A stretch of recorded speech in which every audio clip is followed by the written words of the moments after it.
Clinton has gotten every foreign policy challenge wrong. Carly Fiorina on Clinton and how she will try to build momentum in the 6 weeks before the voting starts. It's a Fox News Sunday exclusive. Joining us now here in Washington, Republican presidential candidate Carly Fiorina. Ms. Fiorina, welcome back to Fox News Sunday. Thank you for having me. I want to pick up on exactly that comment that we've referenced a couple of times. Hillary Clinton in the debate saying we are now where we need to be in fighting ISIS.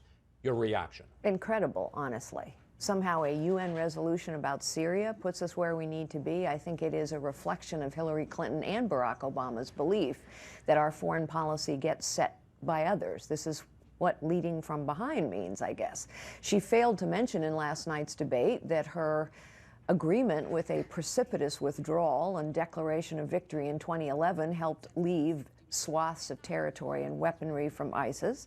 She failed to mention that she described Bashar al-Assad as a positive reformer and opened an American embassy. She failed to mention a complete failure strategy in Libya, which now is enabling ISIS to move into Libya. She's gotten every single foreign policy challenge wrong. And no, Mrs. Clinton, we are not where we need to be in the fight against ISIS. Clinton also focused repeatedly, as Ed mentioned, excuse me, on Donald Trump, almost acting as if he were the only Republican candidate running against her. What did you make of that? Well, Donald Trump is a big Christmas gift wrapped up under the tree for Hillary Clinton. She desperately hopes she runs against Donald Trump.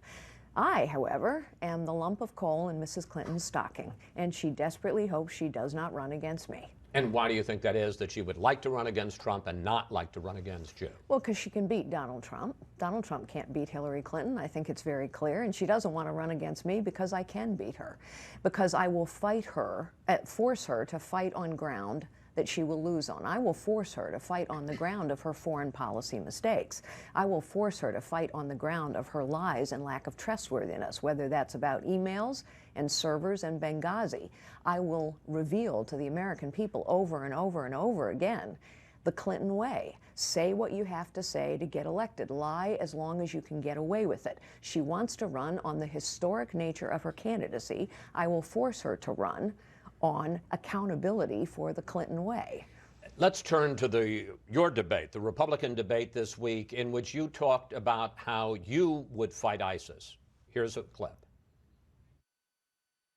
Bring back the warrior class. Petraeus, McChrystal, Mattis, Keene, Flynn. Every single one of these generals I know, every one was retired early because they told President Obama things that he didn't want to hear.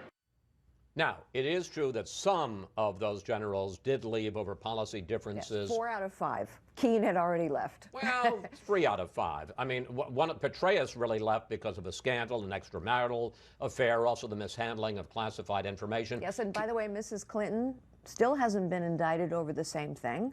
So perhaps Petraeus' dismissal was convenient. I don't know. I would just say that Petraeus and Clinton are being handled very differently by this administration over arguably exactly the same issue, which was the handling of classified information over a personal email. Okay, but then there's Keene, who never served in the Obama administration, says he's never spoken to Barack Obama.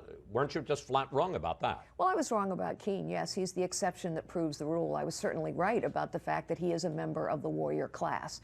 I was naming the 5 warriors of our generation who have experience. 4 out of 5, I would argue, were retired early out of the Obama administration because they said things the Obama administration didn't particularly want to hear.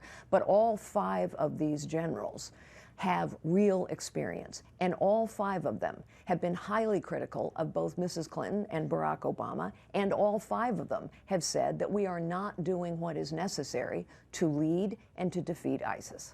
One of the other points you made in the debate is that as president, you would work more closely with the tech world, as you say you did as the head of Hewlett-Packard after 9/11. Here's what you said in the debate. The private sector will help, just as I helped after 9/11, but they must be engaged and they must be asked. I will ask them. I know them.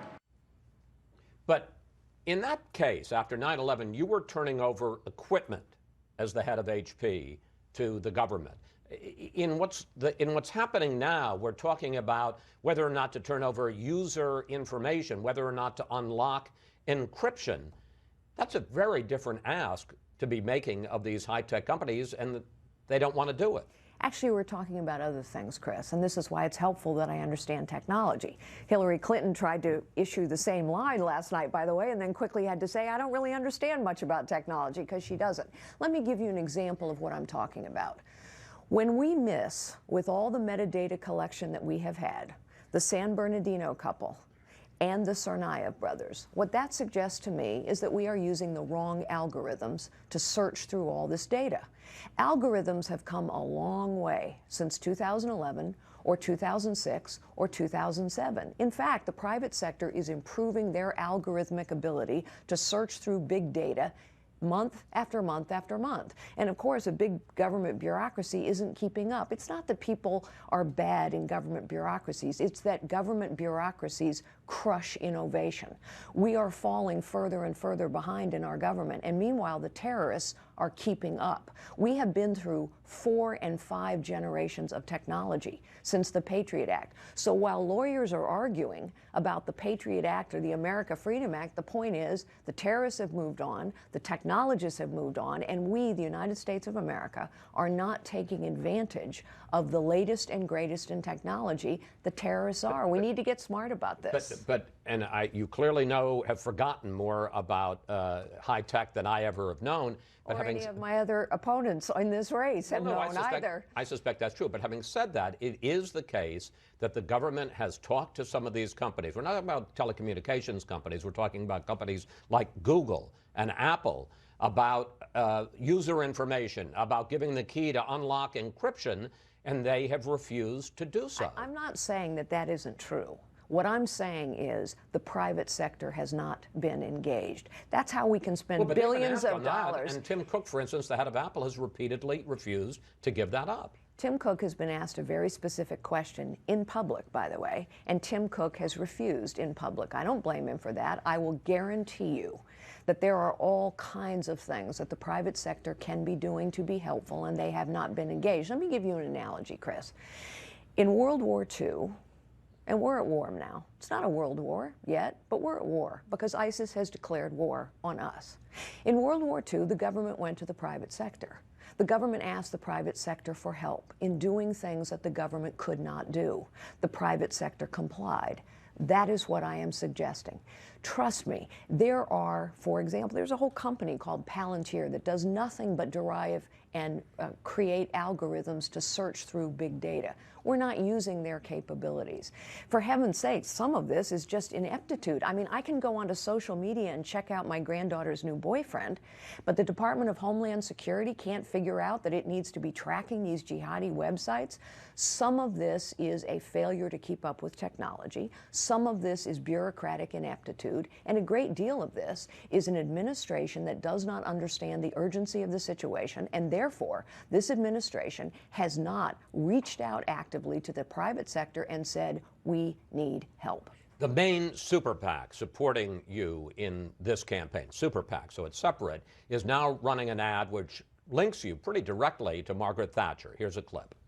Margaret Thatcher once said that she was not content to manage the decline of a great nation. Neither am I. Ms. Fiorina, respectfully, isn't that a little over the top? Well, first of all, it's not my ad. No, I it's the understand. Super PAC's ad. Secondly, many people have commented on the comparison. I'm flattered by it, frankly. Margaret Thatcher was a great leader for her nation at a pivotal and a perilous time. And so I find the comparison flattering, but that's up to others to say whether that comparison is justified. But I mean, they have a quote from you in the speech where you're talking about Margaret Thatcher. I'm quoting Margaret Thatcher. I quote her frequently. I understand, but then sort of comparing her hardline view and your own. You talk, and this is on your website repeatedly, tested conservative leader. Margaret Thatcher won the Falklands War. Margaret Thatcher helped win the Cold War. Margaret Thatcher stood with George H.W. Bush, Bush 41, in kicking Saddam Hussein out of Kuwait. Again, respectfully, how have you been tested as a conservative leader? Well, first of all, Margaret Thatcher did none of those things you mentioned until she had been elected prime minister of her nation. So by that definition, she wasn't tested either. I understand, but she wasn't called it either until she had been elected. I have been tested in many ways. Personally, I've beaten breast cancer. I buried a child to addiction. Professionally, you cannot go from being a secretary of a 9-person real estate firm to the chief executive of the largest technology company in the world without having been tested over and over and over. I'm being tested in this campaign as well.